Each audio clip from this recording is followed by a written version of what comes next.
ராஜஸ்தான் வாலிபர் கிட்ட நட்பா பேசி நடிச்சு தமிழ்நாட்டுக்கு வர வச்ச ஒரு இளைஞர் கடைசியில தன்னோட கொடூர முகத்தை காட்டியிருக்காரு. லாட்ஜில் அடைச்சு வச்சு கொடுமைப்படுத்தப்பட்ட இளைஞர் தப்பியது எப்படி?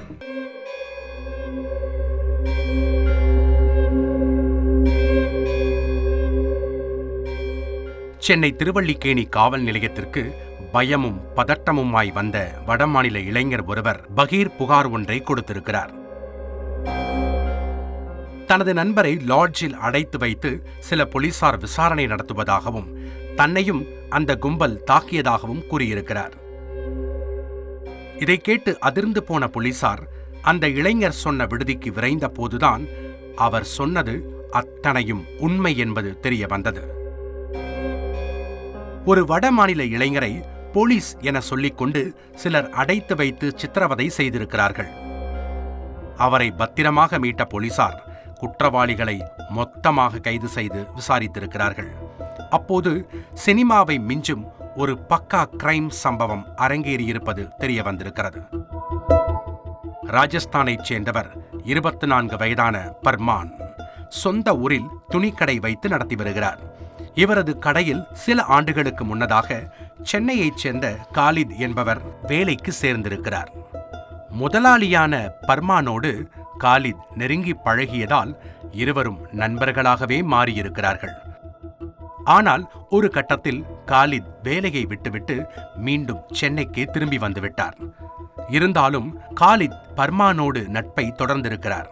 காரணம் பணம். சமயம் கிடைக்கும் நேரத்தில் மொத்தமாக பர்மானிடமிருந்து கொள்ளையடிக்க காத்து கொண்டிருந்திருக்கிறார் காலித். அவரது திட்டத்திற்கு ஏற்ற ஒரு சமயமும் கிடைத்திருக்கிறது. சில நாட்களுக்கு முன் பர்மானின் சகோதரி இறந்துவிட பர்மான் சோகத்தில் மூழ்கியிருக்கிறார். இதை பயன்படுத்திக் கொண்ட காலித் நண்பனை சென்னைக்கு வந்து கொஞ்ச நாட்கள் தங்கிச் செல்லும்படி அழைத்திருக்கிறார். சில நாட்கள் சென்னையை சுற்றி பார்த்துவிட்டு ரிலாக்ஸ் ஆகலாம் என முடிவெடுத்த பர்மானும் காலித்தை பார்க்க மீனம்பாக்கம் வந்து இறங்கியிருக்கிறார். பர்மானை ரிசீவ் செய்த காலித் அவரை திருவல்லிக்கேணியில் இருக்கும் ஒரு லாட்ஜில் தங்க வைத்துவிட்டு சென்றிருக்கிறார். மறுநாள் திடீரென அவரது அறைக்கு வந்த 4 பேர் தங்களை போலீஸ் என அறிமுகப்படுத்திக் கொண்டு பர்மானை விசாரித்திருக்கிறார்கள். காலித் ஒரு பெண்ணை கொலை செய்துவிட்டு தலைமறைவாகியுள்ளான், உனக்கு அவனோடு என்ன தொடர்பு என கேட்டு மிரட்டவே பர்மான் பதறிப்போயிருக்கிறார். அதோடு அந்த 4 பேரும் பர்மானை அடித்து கை கால்களை கட்டி போட்டு சித்திரவதை செய்திருக்கிறார்கள். 2 நாட்களாக இரவு பகல் பாராமல் கொடுமை செய்தவர்கள் இந்த வழக்கில் இருந்து விடுவிக்க வேண்டுமானால் 5 லட்சம் பணம் கொடுக்க வேண்டும் என கேட்டிருக்கிறார்கள். ஆனால் பர்மான் 50,000 ரூபாய் மட்டுமே கொடுத்திருக்கிறார். இதனால் அந்த கும்பல் மீதி பணத்தையும் கேட்டு வழக்கம் போல பர்மானை சித்திரவதை செய்து உள்ளேயே பூட்டி வைத்துவிட்டு சென்றிருக்கிறது. இந்த நிலையில்தான் பர்மானை தேடி முனாஜார் என்ற நபர் லாட்ஜுக்கு வந்திருக்கிறார். இந்த முனாஜார் வேறு யாரும் இல்லை, பர்மானின் சொந்த ஊரைச் சேர்ந்தவர், அவரின் நெருங்கிய நண்பர். தற்போது முனாஜார் சென்னையில் தங்கி வேலை செய்து வருவதால் பர்மான் சென்னைக்கு வந்ததும் தன்னை பார்க்க வருமாறு அழைத்திருக்கிறார். அதன் பேரிலேயே முனாஜார் வந்திருக்கிறார். ஆனால் லாட்ஜுக்குள் நண்பன் தாக்கப்பட்டு கிடப்பதை பார்த்து அதிர்ந்து போன முனாஜார் நடந்ததை விசாரித்திருக்கிறார். அவரை அங்கிருந்து காப்பாற்றிச் செல்வதற்குள் அந்த கும்பல் முனாஜாரையும் பிடித்திருக்கிறது. எதற்காக உள்ளே வந்தாய் என கேட்டு அவரையும் தாக்கிய போலீஸ் கும்பல் 6,000 ரூபாய் பணத்தை வாங்கிக் கொண்டு அனுப்பியிருக்கிறது. நண்பனை அடைத்து வைத்திருப்பவர்கள் போலீஸ் என கூறினாலும் முனாஜாருக்கு சந்தேகம் எழுந்திருக்கிறது. உடனடியாக காவல் நிலையத்திற்கு சென்று நடந்ததை கூறியிருக்கிறார்.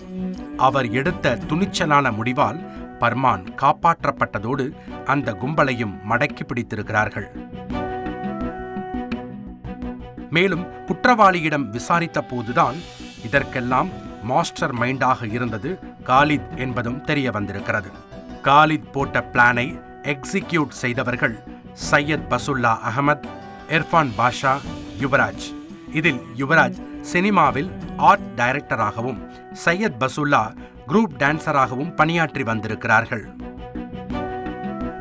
காலிதை போலீசார் கைது செய்த போது அவர் வழுக்கி விழுந்து மாவுக்கட்டு போடும் நிலை ஏற்பட்டிருக்கிறது.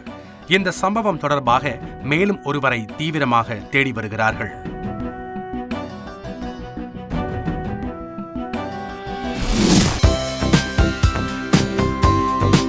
தந்தி டிவியை உங்கள் கேபிள் டிவி ஆபரேட்டரிடம் இலவசமாக கேட்டு பெறுங்கள். செய்திகளை உடனுக்குடன் தெரிந்து கொள்ள உடனே சப்ஸ்கிரைப் பண்ணுங்க.